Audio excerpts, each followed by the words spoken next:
Hello viewers and welcome back to the card mat. Now I have done an overhand shuffle in the past and it is a very good false overhand shuffle, keeping your entire pack in order. If you haven't seen it, go and check it out. It is a very good one. This is a different one, and again you start off as if you're going to shuffle, and there's two ways of doing it. I'll show you the easy way first. The easy way is more easily caught out, if you like, because it's more visual. Well, what you're doing is more visual. You're doing like a normal shuffle. You're just breaking a small pack of cards off the top, but when you put it underneath, you put it, instead of keeping hold of it in your hand and taking more cards, when it goes into your hand, you're clamping it in there and pulling another pack down, putting that behind it and pulling the top packet off and putting all them on the top. That's one way of doing it. So you're getting a big gap there, which is, as I said, very visual on the aspect of you getting caught out. Even when you're doing it pretty quickish, it's still pretty easy to spot. But it is one that you can start with, because you can eventually go from being a big gap to a little gap, which is a lot harder for anyone to see, but it still does do what you want it to, keep your deck in order. Right, so that's the first one, and as I said, really good for a really new beginner.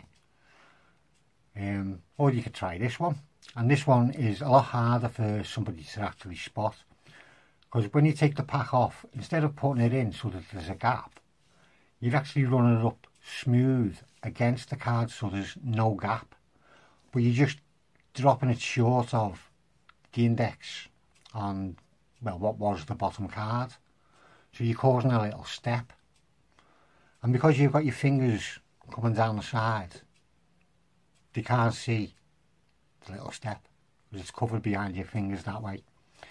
And because the pack's on a bit of an angle, the back of it's covered because they're already down a bit deeper, and the bottom of the pack, the way it's stepped out there, is covered by these fingers as you're doing the next shuffle, the next part off the top, which you then put to the back and square, sort of. I mean, it doesn't have to be spot on, just as long as it doesn't go up to the top card. It just stays behind the first pack you took. Then because you got that big step there, all you do is just curl your thumb over and you're basically just peeling that pack off to put everything from the bottom onto the top. And again, it keeps your pack in complete order all the way through.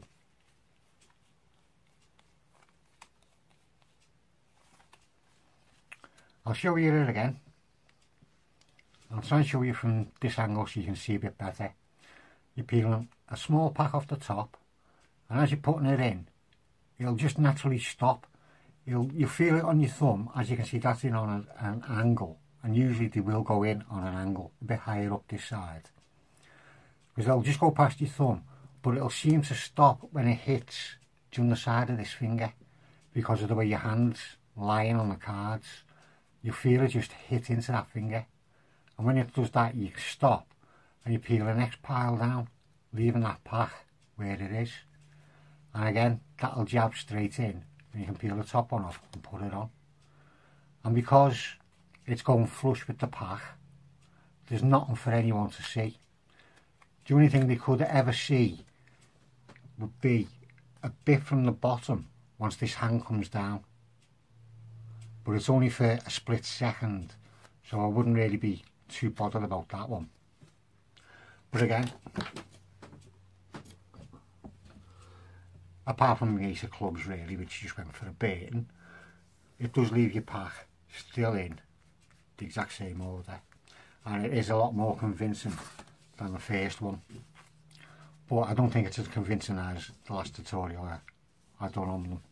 Anyway, I hope you enjoyed that. I hope you can practice it and learn it.